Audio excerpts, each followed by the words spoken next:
All right. Is it working? Are we on? I think we're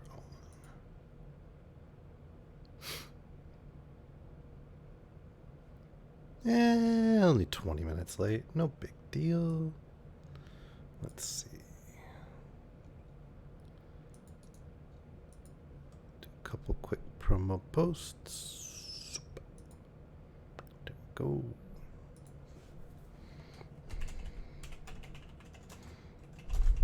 Kidnapped and tied to a blue, let's call it Koopa shell.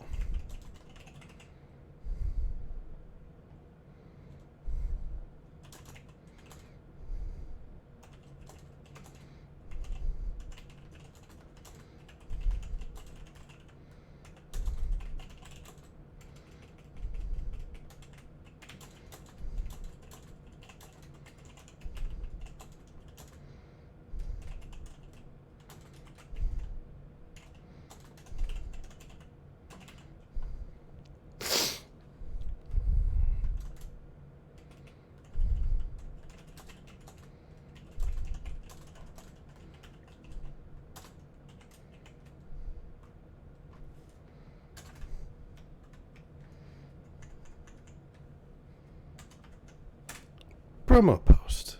Woot. All right. Just good because I don't think there's anybody who knows I'm around yet. Let's paste. There we go. Just a foot more.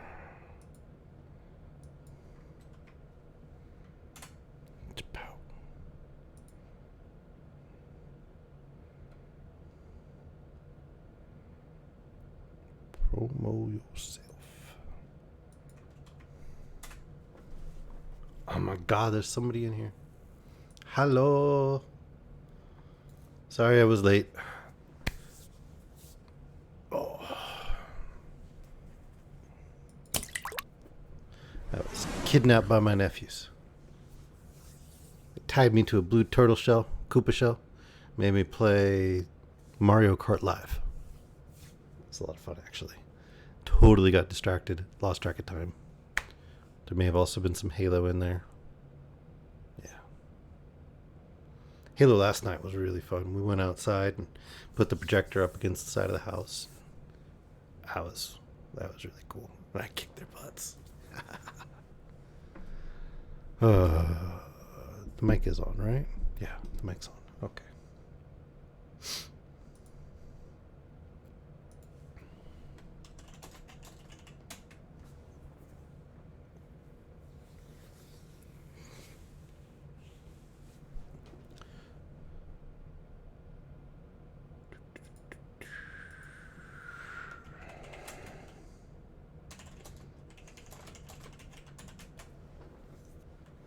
Poke some people.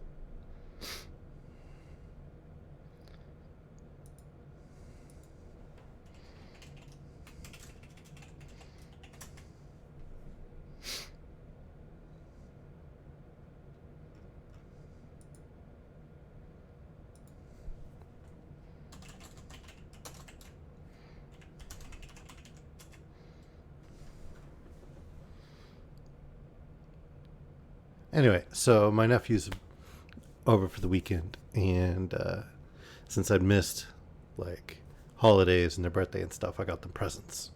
So I got them each one of the Mario Kart Live.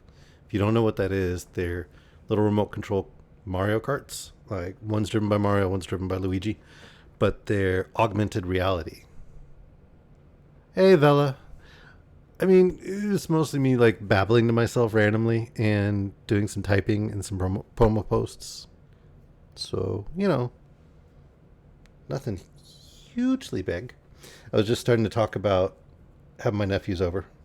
We were having fun. But I got them presents. I got them Mario Kart Live, 2 of them. So they're augmented reality, right?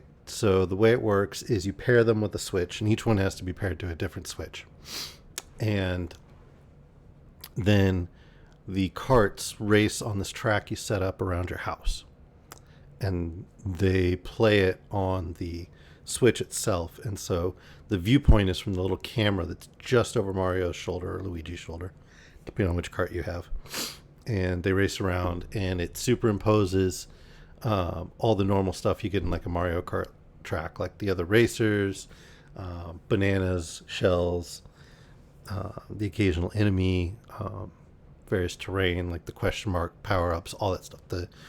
All the normal stuff you get in Mario Kart, but it is in your house or wherever it's set up, right?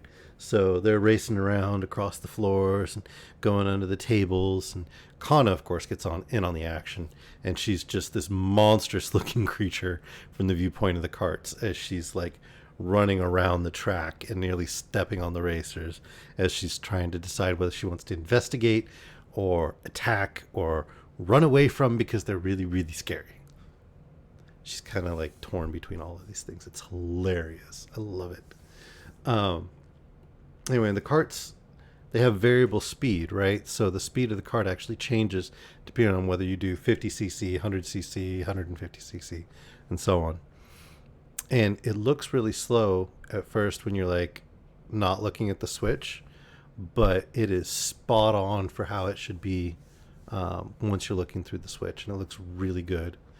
And there's also like weather effects and stuff. So like one of the races, my nephew calls out that it looks like everything in the house is wet, and I'm like, oh crap, they spilled. There's like stuff all over my floors. It's a big mess, and they're running brand new electronics through it. Nope. It was raining in the game, and so it showed raindrops superimposed on the camera image and then altered the floor so that the floor would look wet, which was really cool. I know this sounds like a little thing, but the way it was pulled off, it was just really slick and really impressive. So I think I might have to buy some more of these things. It's really neat.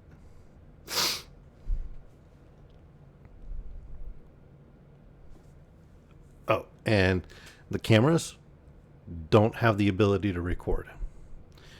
So if somebody runs this into a room and, things that shouldn't be recorded are happening, somebody's changing, or, you get interrupted in the bathroom or whatever, no worries, no recording, all good. No screenshots, no videos, only for the augmented reality portion. It's also all only local. You can't do it online.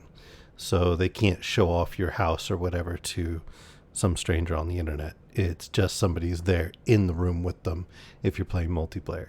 The downside to the multiplayer is you have to have one Switch per cart. So we've got a couple Switches in the house so that they can play like multiplayer and we can race each other and all that. But yeah, that's a lot if you just have like the one Switch and the one kid and you just want to do it at your house. That's kind of a lot because you need to own two Switches and two of the carts, and that's like what, closing in on $1,000 US, something like that, just to play one game. Then again, most of us are computer gamers and we spend way more than that on our machines, so maybe that's a reasonable price point. I don't know. Anyway, it was a lot of fun. We also played Worms, the 2D, not the 3D version, and Halo. Played out on the projector outside. It was a lot of fun. I'm having a good time. When they came over, I picked them up and spun them around and then flipped them over behind my back so that I had one arm around their shoulders on one side. Then they went around behind my back and I had the other under their knees. And then we spun until they shrieked and screamed and got all dizzy. And then I put them down. And then I gave them noogies. Because, that was a requirement. But, yeah, it's really nice to see them again. They kept telling me how much they missed me and that they wanted to come over a lot more.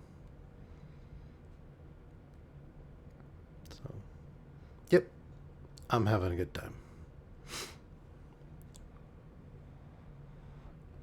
They are currently going through Paper Mario Origami King and Skyrim. Because my older nephew, I told him he was finally old enough to play Skyrim, and he was like, "Oh my god, you'll let me play Skyrim?" I didn't think I was old enough. I was like, "Well, you're a bit older than the time I told you that." And he's like, "Oh, yeah."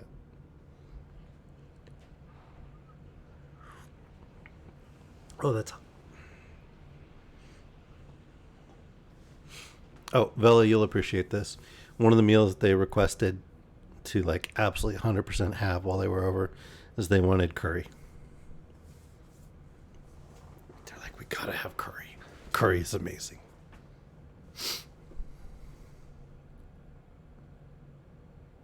Yep. Definite yays. Now, I just hope they don't try to barge in while I'm streaming. Anyway, that's why I ran late today, because I was hanging with them and playing with them and doing that kind of stuff. And it was good times and it was fun. But that's why I'm late. I hope I can be forgiven.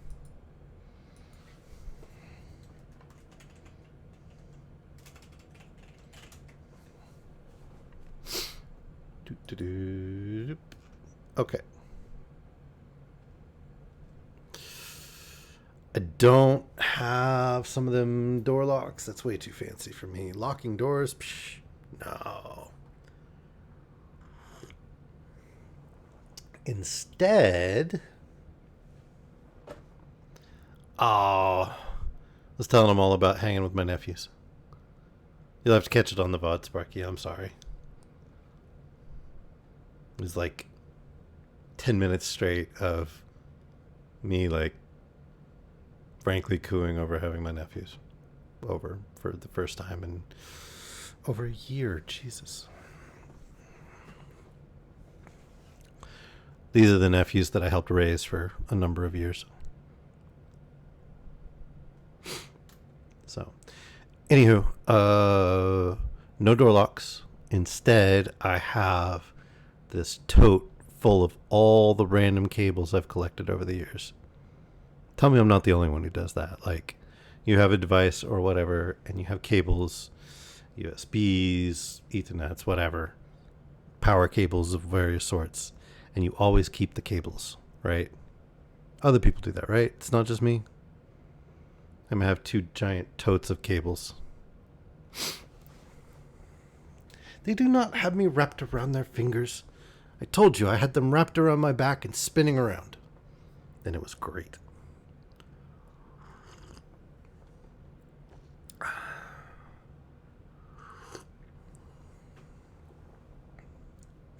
Everyone does it. If they say they don't, they're lying. Okay, good. Just making sure. Anyway, so that's what's blocking the door. It's big, it's heavy, makes it difficult to move. So hopefully I'll get a little warning if they tried to barge in while I'm recording. Fingers crossed.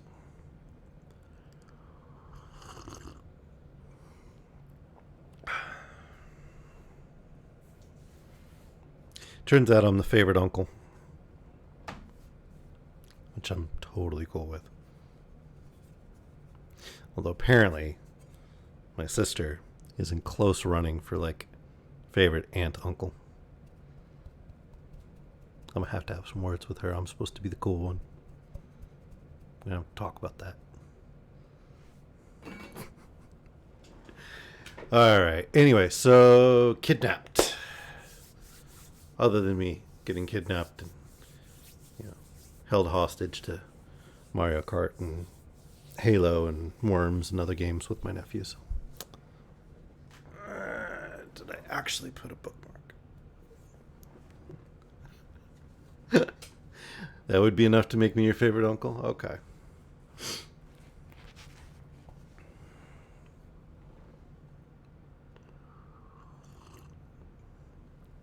Well, I I have blown my discretionary budget. I have bought that computer, and I bought the AR Mario Karts, and I bought a rowing machine. So I am all out of discretionary money.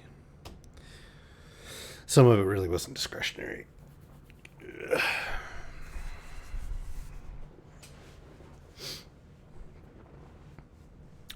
But my doc fussed at me. Wants me to drop like 10 pounds. So, yeah. I had to expand my workout regimen. It's also why I haven't been gaming. One of the reasons I haven't been gaming as much. But anyway, we were on chapter 13, The Loss of the Brig.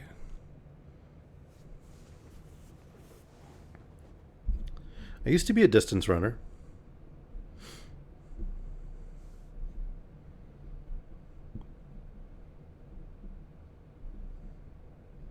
Used to run 10 to 15 kilometers a day, 6 days a week. I don't do that anymore.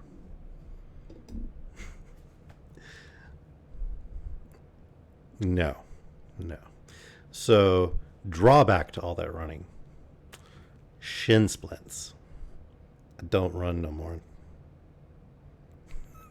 You hate running, F that.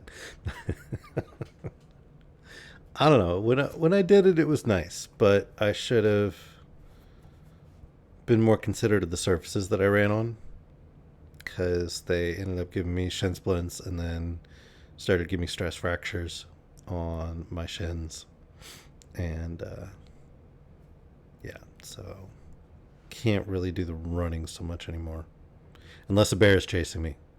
I will run if a bear is chasing me. I try to stay away from bears. And moose. Moose are frightening. Tell you, we need anti-moose cannons.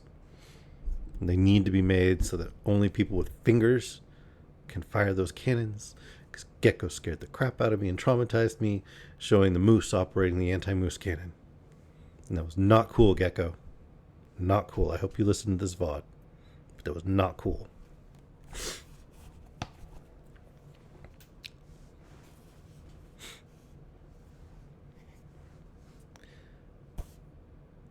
From reasonable exercising. Moose are not fine, they're terrifying. They are death on hooves. They're gigantic killing machines. If they had thumbs, they would have taken over the world.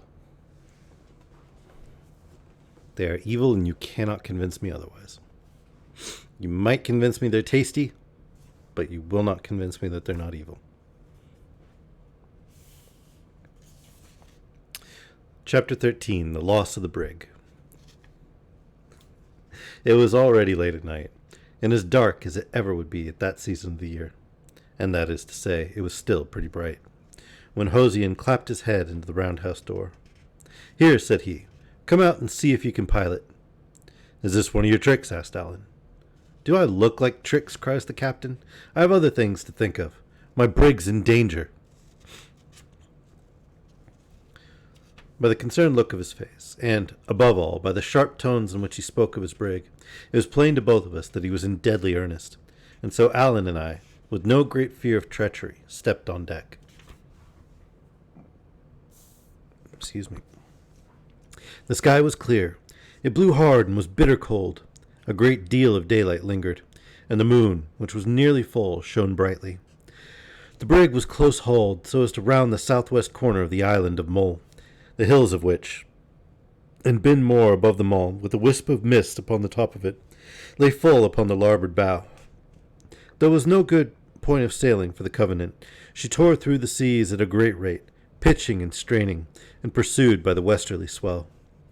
Altogether was no such ill night to keep the seas in, and I had begun to wonder what it was that sat so heavily upon the captain, when the brig rising suddenly on the top of a high swell, he pointed and cried to us to look.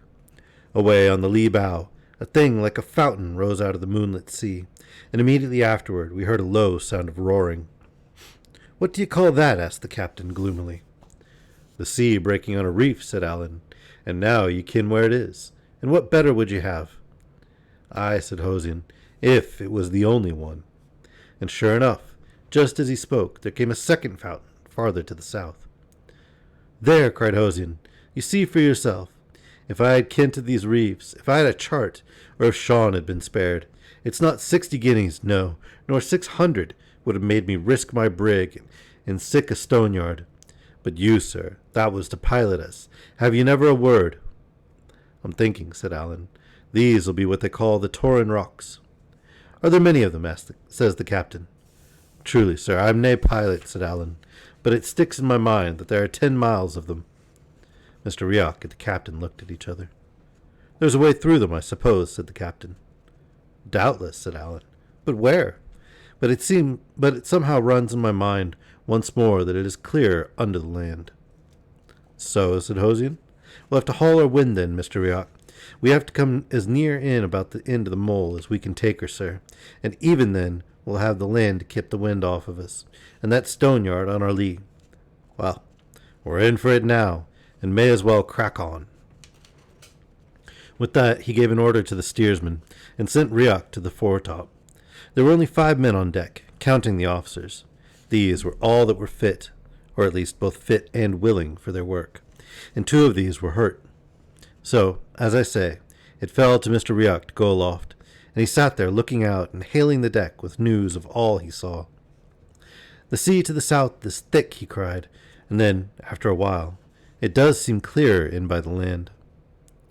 Well, sir, said Hosian to Allen, we'll try your way of it, but I think I might as well trust to a blind fiddler. Pray God you're right. Pray God I am, says Allen to me, but where did I hear it?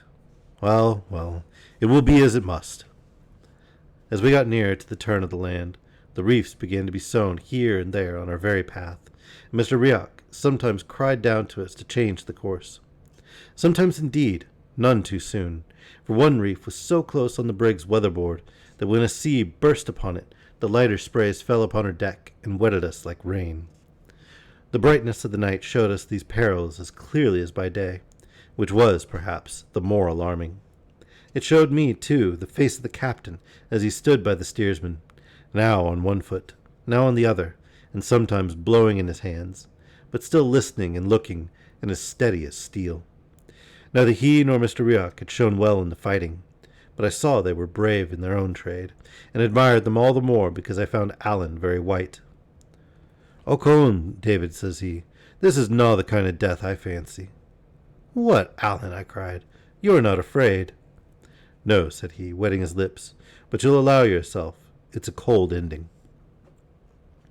By this time, now and then the sheering to one side or the other to avoid a reef, but still hugging the wind and the land, we got round Iona and begun to come alongside Mull. The tide at the tail of the land ran very strong, and threw the brig about. 2 hands were put to the helm, and Hosian himself would sometimes lend a help, and it was strange to see 3 strong men throw their weight upon the tiller, and it, like a living thing, struggle against and drive them back. This would have been the greater danger, had not the sea been for some while free of obstacles. Mr. Rioch, besides, announced from the top that he saw clear water ahead. "You were right," said Hosian to Allen. "You have saved the brig, sir. I'll mind that when we come to clear accounts." And I believe he not only meant what he said, but would have done it, so high a place did the covenant hold in his affections.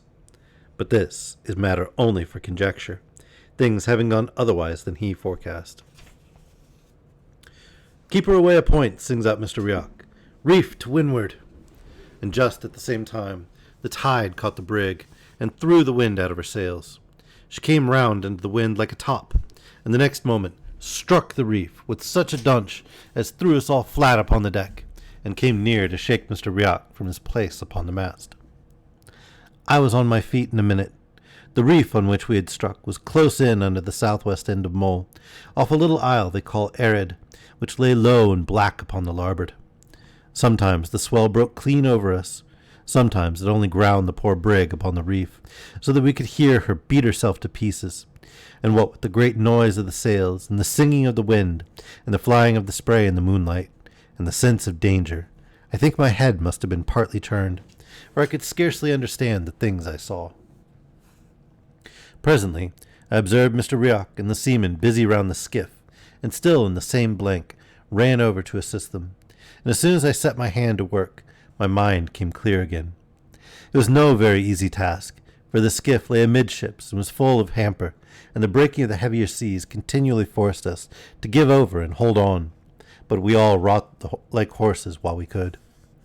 Meanwhile, such of the wounded as we could move came clambering out of the forecastle and began to help, while the rest that lay helpless in their bunks harrowed me with screaming and begging to be saved. The captain took no part. It seemed he was struck stupid. He stood by the shrouds, talking to himself, and groaning out aloud whenever the ship hammered on the rock. His brig was like wife and child to him. He had looked on day by day at the mishandling of poor Ransom, but when it came to the brig, he seemed to suffer along with her. All the time of our working at the boat, I remember only one other thing, that I asked Alan, looking across at the shore, what country it was. And he answered it was the worst possible for him. For it was a land of the Campbells. We had one of the wounded men told off to keep a watch upon the seas, and cry us warning. Well, we had the boat about ready to be launched, when this man sang out pretty shrill, "For God's sake, hold on!" We knew by his tone that it was something more than ordinary, and sure enough, there followed a sea so huge that it lifted the brig right up and canted her over on her beam. Whether the cry came too late, or my hold was too weak, I know not, but at the sudden tilting of the ship, I was cast clean over the bulwarks into the sea. I went down and drank my fill, and then came up, and got a blink of the moon, and then down again. They say a man sinks a third time for good. I cannot be made like other folk then, for I would not like to write how often I went down, or how often I came up again. All the while I was being hurled along, and beaten upon, and choked, and then swallowed whole, and the thing was so distracting on my wits that I was neither sorry nor afraid. Presently I found I was holding to a spar, which helped me somewhat, and then all of a sudden I was in quiet water, and began to come to myself. It was the spare yard I had got hold of, and I was amazed to see how far I had travelled from the brig. I hailed her, indeed, but it was plain she was already out of cry. She was still holding together, but whether or not they had yet launched the boat, I was too far off and too low down to see. While I was hailing the brig, I spied a tract of water lying between us, where no great waves came, but which yet boiled white all over, and bristled in the moon with rings and bubbles. Sometimes the whole tract swung to one side, like the tail of a live serpent. Sometimes for a glimpse it would all disappear, and then boil up again. What it was I had no guess, which for the time increased my fear of it.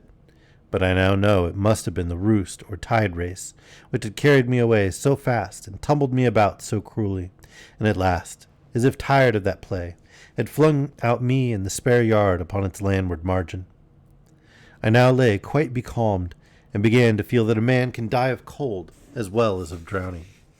The shores of Arid were close in.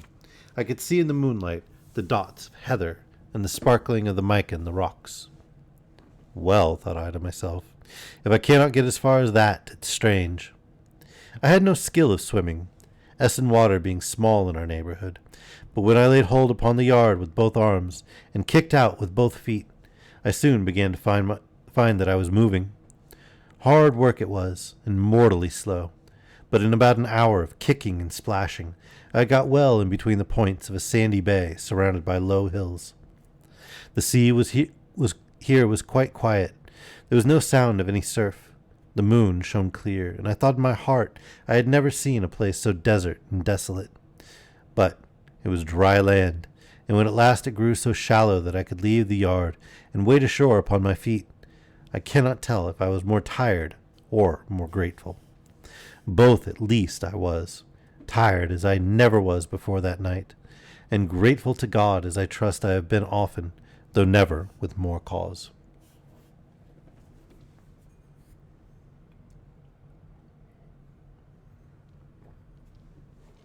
Chapter 14, The Islet. With my stepping ashore, I began the most unhappy part of my adventures. It was 12:30 in the morning, and though the wind was broken by the land, it was a cold night. I dared not sit down, for I thought I should have frozen, but took off my shoes and walked to and fro upon the sand, barefoot and beating my breast with infinite weariness. There was no sound of man or cattle, not a cock crew, though it was about the hour of their first wakening. Only the surf broke outside in the distance, which put me in mind of my perils and those of my friend. To walk by the sea at that hour of the morning, in a place so desert-like and lonesome, struck me with a kind of fear. As soon as the day began to break, I put on my shoes and climbed a hill, the ruggedest scramble I ever undertook, falling the whole way between big blocks of granite or leaping from one to another. When I got to the top, the dawn was come. There was no sign of the brig, which must have lifted from the reef and sunk. The boat, too, was nowhere to be seen. There was never a sail upon the ocean, and what I could see of the land was neither house nor man. I was afraid to think what had befallen my shipmates, and afraid to look longer at so empty a scene. What with my wet clothes and weariness, and my belly that now began to ache with hunger, I had enough to trouble me without that. So I set off eastward along the south coast, hoping to find a house. Sorry, we're up late. Still yawning. Hoping to find a house where I might warm myself and perhaps get news of those I had lost. And at the worst, I considered the sun would soon rise and dry my clothes. After a little... Hey, J-Math, good to see you here. Yeah, we were up late. Did the hangouts and the gaming out on the projector and stayed out under the stars. Then we went in, hung out for a bit as I got him, tucked into bed and whatnot. And then I couldn't fall asleep for a while. So, yeah, I'm tired now. Really, really tired. It's way too much yawning. I don't know what's going on. Oh, it was so much fun, man. And I got him for the whole weekend. Like, all the way through and take him to school next week and stuff, so. Obviously nap time. Oh, we'll see. I don't know. If I'm still yawning this much by the time we finish the chapter, maybe I'll do a really short stream today. Go get some caffeine or something. I don't know. I know as soon as I leave my office that I'm going to get mauled by the nephews. After a little, my way was stopped by a creek or inlet of the sea, which seemed to run pretty deep into the land, and as I had no means to get across, I must needs change my direction to go about the end of it. It was still the roughest kind of walking. Indeed, the whole, not only of Arid, but of the neighboring part of Mull, which they call the Ross, is nothing but a jumble of granite rocks with heather in among. At first the creek kept narrowing as I had looked to see, but presently, to my surprise, it began to widen out again. At this I scratched my head, but I had still no notion of the truth, until, at last, I came to a rising ground, and it burst upon me all in a moment that I was cast upon a little barren isle, and cut off on every side by the salt seas. Instead of the sun rising to dry me, it came on to rain with a thick mist, so that my case was lamentable. I stood in the rain and shivered, and wondered what to do, till it occurred to me that perhaps the creek was fordable. Back I went to the narrowest point and waded in, but not 3 yards from shore I plumped in head over ears, and if ever I was heard of more, it was rather by God's grace than my own prudence. I was no wetter, for that could hardly be, but I was all the colder for this mishap, and having lost another hope, was the more unhappy. And now, all at once, the yard came into my head. What had carried me through the roost would surely serve me to cross this quiet creek in safety. With that I set off, and undaunted, across the top of the isle, to fetch and carry it back. It was a weary tramp in all ways, and if hope had not buoyed me up, I must have cast myself down and given up.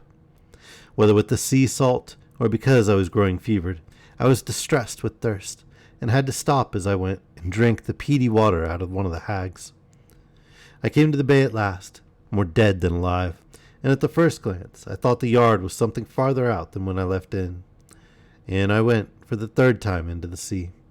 The sand was smooth and firm, and shelved gradually down so that I could wade out till the water was almost to my neck, and little waves splashed into my face. But at that depth my feet began to leave me, and I durst venture in no further. As for the yard, I saw it bobbing very quietly some 20 feet beyond. I had borne up well until this last disappointment, but at that I came ashore and flung myself down upon the sands and wept. The time I spent upon the island is still so horrible a thought to me that I must pass it lightly over. In all the books I have read of people cast away, they had either their pockets full of tools or a chest of things that would be thrown upon the beach with them, as if on purpose. My case was very different. Now, I'm assuming that that's a direct reference to some of his other stories, like Robinson Crusoe. Which is kind of funny. The author's like Easter egging his own stuff.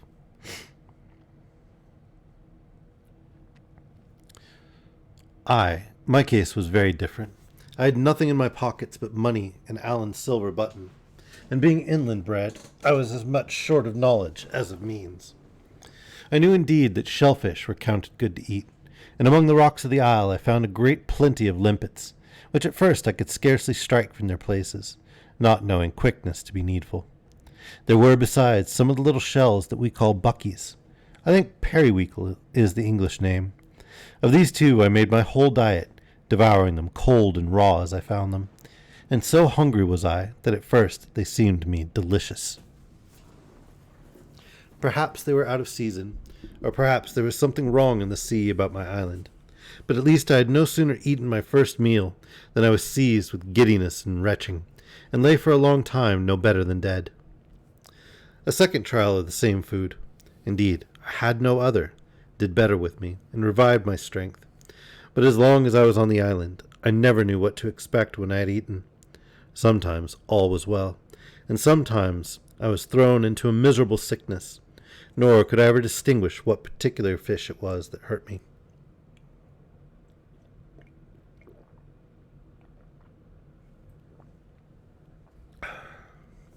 All day it streamed rain. The island ran like a sop. There was no dry spot to be found, and when I lay down that night, between two boulders that made a kind of roof, my feet were in a bog.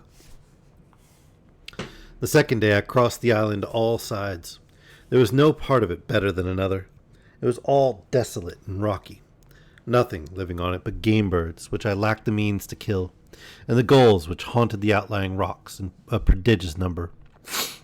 But the creek, or strait, that cut off the isle from the main land of the Ross, opened out on the north into a bay, and the bay again opened into the Sound of Iona, and it was the neighborhood of this place that I chose to be my home, though if I had thought about the very name of home in such a spot, I might have burst out weeping. I had good reasons for my choice. There was, in this part of the isle, a little hut of a house like a pig's hut, where fishers used to sleep when they came there upon their business.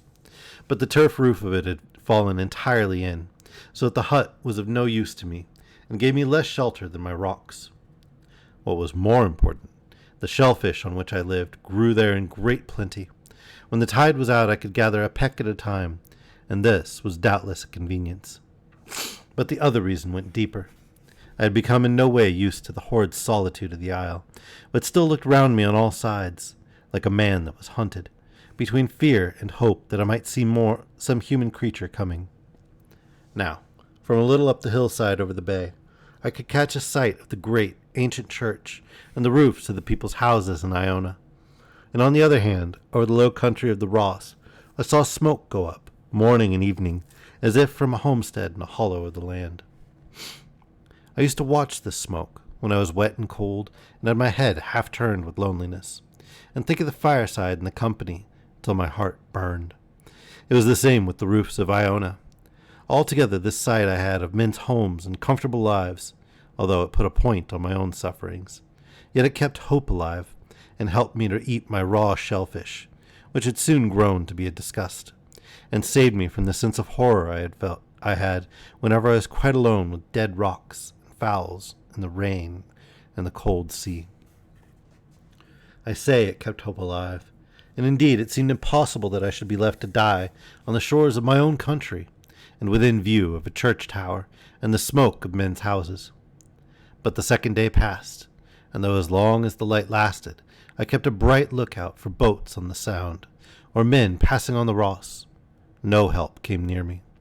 It still rained, and I turned in to sleep, as wet as ever, and with a cruel sore throat, but a little comforted, perhaps, by having said good night to my next neighbors, the people of Iona. Charles II declared a man could stay outdoors more days in the year in the climate of England than in any other. This was very like a king, with a palace at his back and changes of dry clothes. But he must have had better luck on his flight from Worcester than I had on that miserable isle. It was the height of the summer, yet it rained for more than 24 hours, and did not clear until the afternoon of the third day. This was the day of incidents. In the morning I saw a red deer, a buck with a fine spread of antlers, standing in the rain on the top of the island. But he had scarce seen me rise from under my rock before he trotted off upon the other side.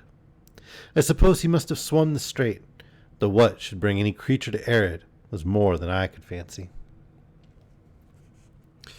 A little after, as I was jumping about after my limpets, I was startled by a guinea piece, which fell upon a rock in front of me and glanced off into the sea.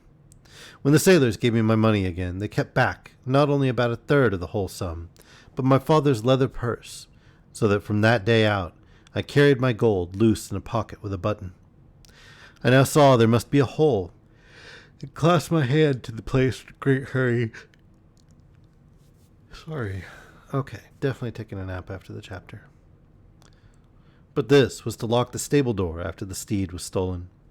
I had left the shore at Queensferry with near on £50. Now I found no more than 2 guinea pieces and a silver shilling. It is true I picked up a third guinea a little after, where it lay shining on a piece of turf. That made a fortune of £3 and 4 shillings, English money, for a lad, the rightful heir of an estate, and now starving on an isle at the extreme end of the wild Highlands. This state of my affairs dashed me still further, and indeed my plight on that third morning was truly pitiful. My clothes were beginning to rot. My stockings in particular were worn quite through, so that my shanks went naked. My hands had grown quite soft with the continual soaking. My throat was very sore. My strength had much abated, and my heart so turned against the horrid stuff that I was condemned to eat, that the very sight of it came near to sicken me. And yet the worst was not yet come. There is a pretty high rock on the northwest of Arid, which, because it had a flat top and overlooked the Sound, I was much in the habit of frequenting. Not that I ever stayed in one place, save when asleep, my misery giving me no rest. Indeed, I wore myself down with continual and aimless goings and comings in the rain. As soon, however, as the sun came out, I lay down on the top of that rock to dry myself. The comfort of the sunshine is a thing I cannot tell. It set me thinking hopefully of my deliverance, of which I had begun to despair, and I scanned the sea and the Ross with a fresh interest. On the south of my rock, a part of the island jutted out and hid the open ocean, so that a boat could come thus quite near me upon that side, and I be none the wiser. Well, all of a sudden, a cobble with a brown sail and a pair of fishers aboard it came flying round that corner of the isle, bound for Iona. I shouted out, and then fell on my knees on the rock and reached up my hands and prayed to them. They were nowhere near enough to hear. I could even see the color of their hair, and there was no doubt but they observed me, for they cried out in the Gaelic tongue and laughed. But the boat never turned aside, and flew on right before my eyes for Iona. I could not believe such wickedness, and ran along the shore from rock to rock, crying on them piteously, even after they were out of reach of my voice.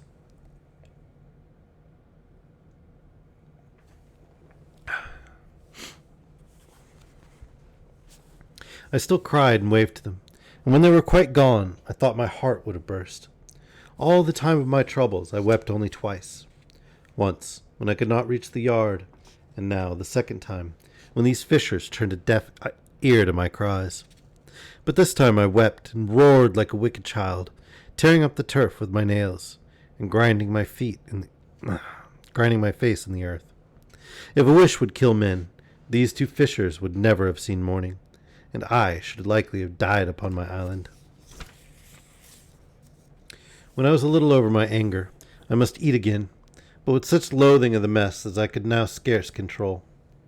Sure enough, I should have done as well to fast, for my fishes poisoned me again.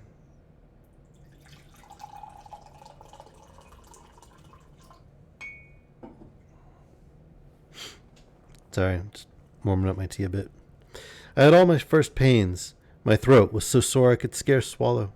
I had a fit of strong shuddering which clucked my teeth together, and there came on me that dreadful sense of illness, which we have no name for either in Scotch or English.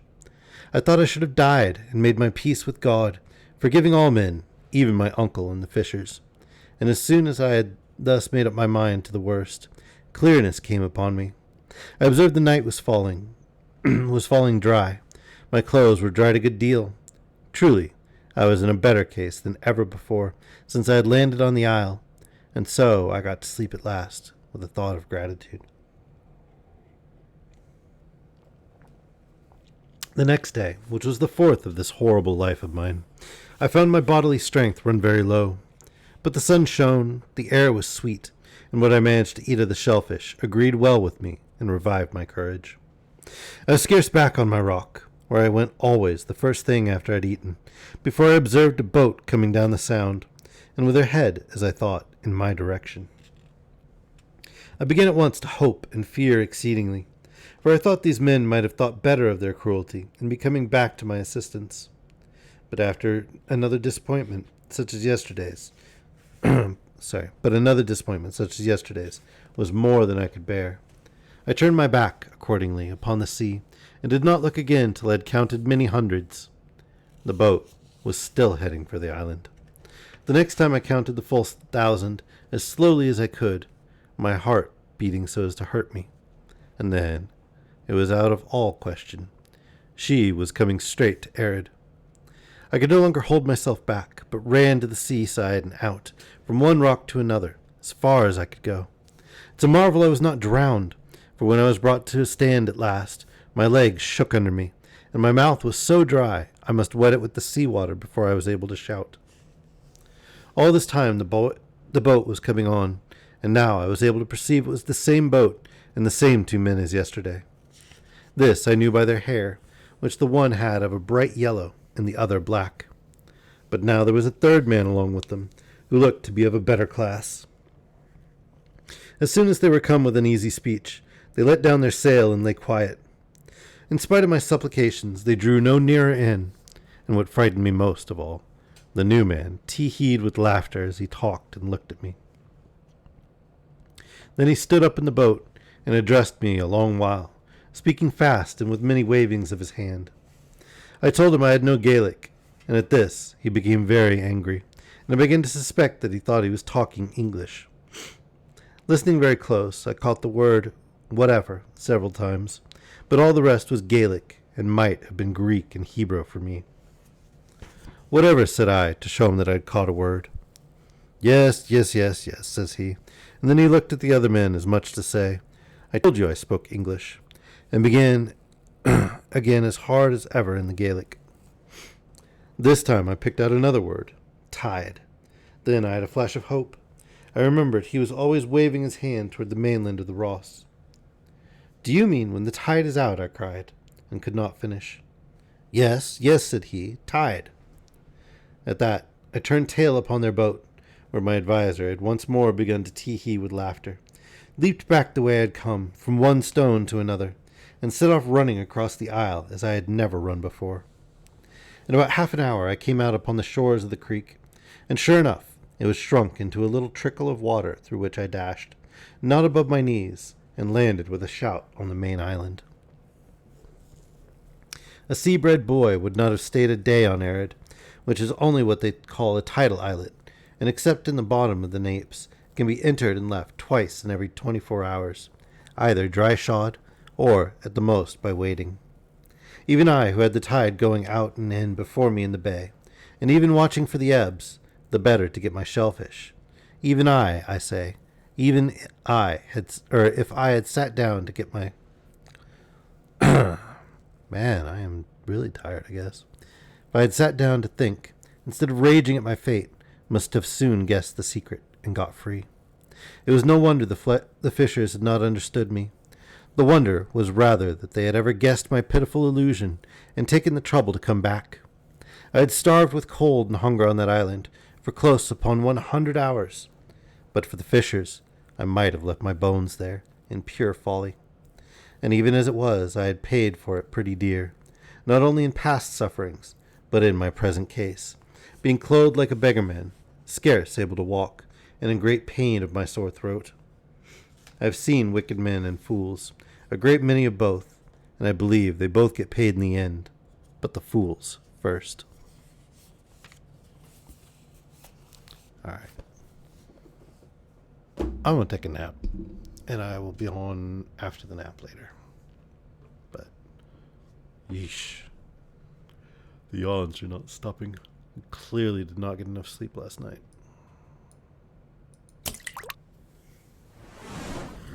So, sorry about that. I'll try to read more tomorrow. I will, Oh, last night was the night that I told my nephews they could stay up late.